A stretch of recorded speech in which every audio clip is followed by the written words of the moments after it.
The octopus tree, native to Australia, was introduced as an ornamental plant. It is now considered an invasive species. Finally, some birds are protected, but which ones?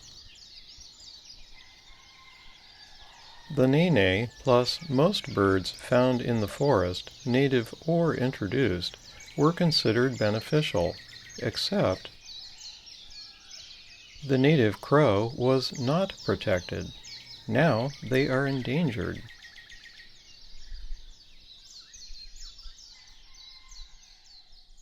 Protected or not, this species was doing quite well. A century of cattle grazing resulted in this denuded landscape.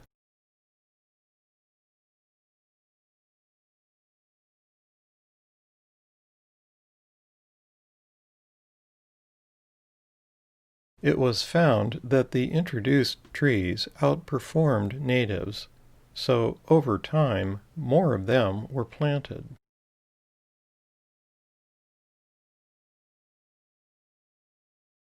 One of these introduced trees, the albizia, did a little too well and has become yet another invasive species.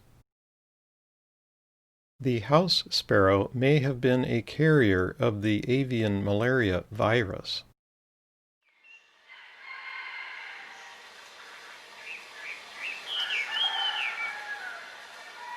The huame was brought from China as a cage bird, then released.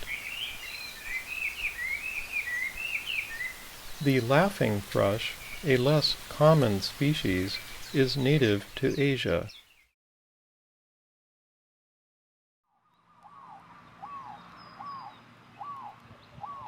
Introduced as a game bird from Malaysia, few people hunt zebra doves now.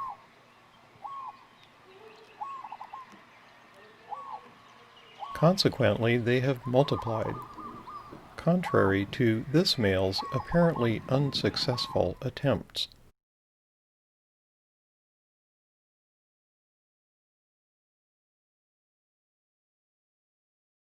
The Hui Manu, or Bird Society, wanted to create a composite masterpiece of introduced birds to fill in the silence that had been created over the last century due to habitat destruction. So they began bringing in exotic species, such as this one, native to South America.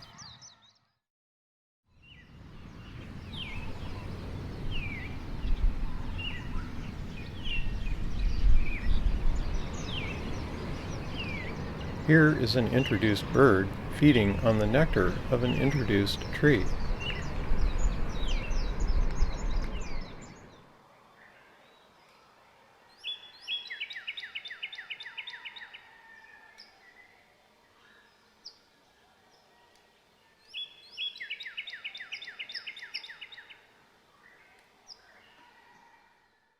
Another species released by the Hui Manu Society. This bird can be heard everywhere, even in the Alaka'i swamp. It is one of the most successful introduced birds found in most habitats on the Hawaiian Islands.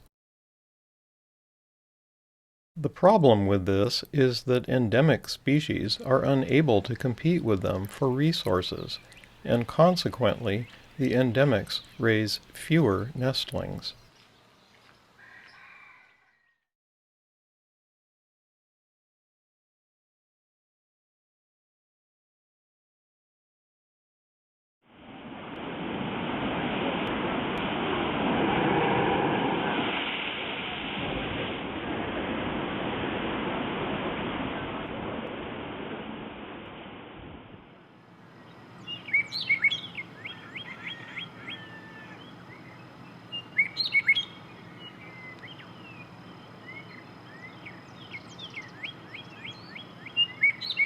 The meadowlark was introduced for its beauty and song, as well as for insect control.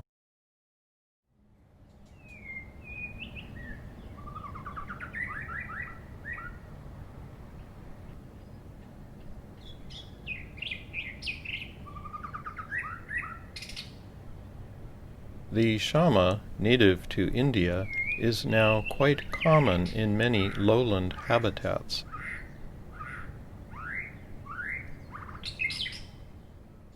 Luckily, not all of the introduced birds succeeded. Out of over 140 species introduced, only 1 in 3 took hold. A native of the Caribbean, this tree was introduced as an ornamental and is now popular with tourists. However, it can strangle a host plant. The graffiti bamboo, year of introduction unknown. The mystery of the iiwi, an endemic species native to Kauai. But they were becoming difficult to find. Why?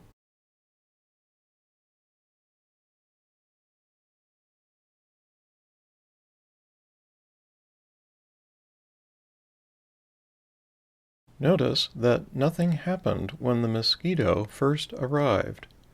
But once the house sparrow arrived 91 years later, the virus was introduced to the ecosystem and began to spread with the help of the mosquito.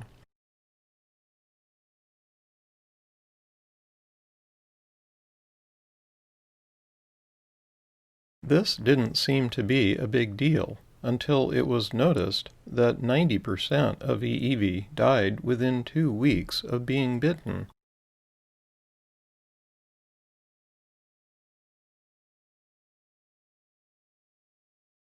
Complicating matters for the iiwi, the Ohi'a lehua grows all over Kauai. The iiwis need to fly to where the plants are blooming in order to feed. Once malaria-carrying mosquitoes arrived, any iiwis below 1,500 meters were at risk of being bitten.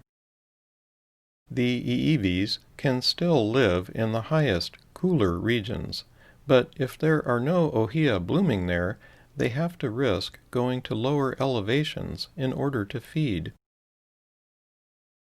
As you can see, the 1,500-meter limit leaves most of the islands below the safe zone.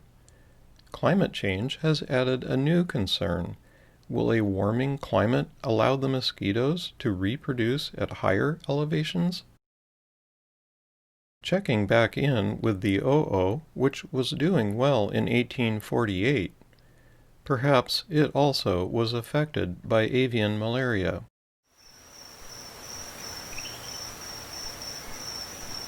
This gecko species was introduced in 1940.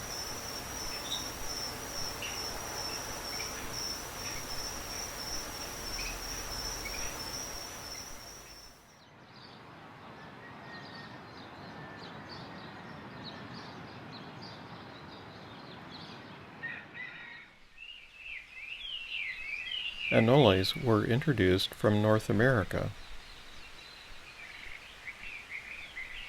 The francolins and other game birds were introduced for sport hunting. Cattle egrets were introduced to control flies.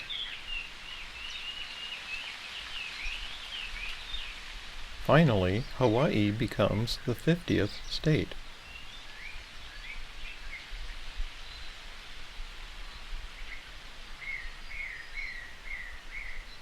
By fading the leaves, the parakeets can now be seen. Introduced as cage birds, now they are a serious agricultural pest. The Akealoa was one endemic species that succumbed to the diverse human pressures. Now the o'o is also under intense pressure.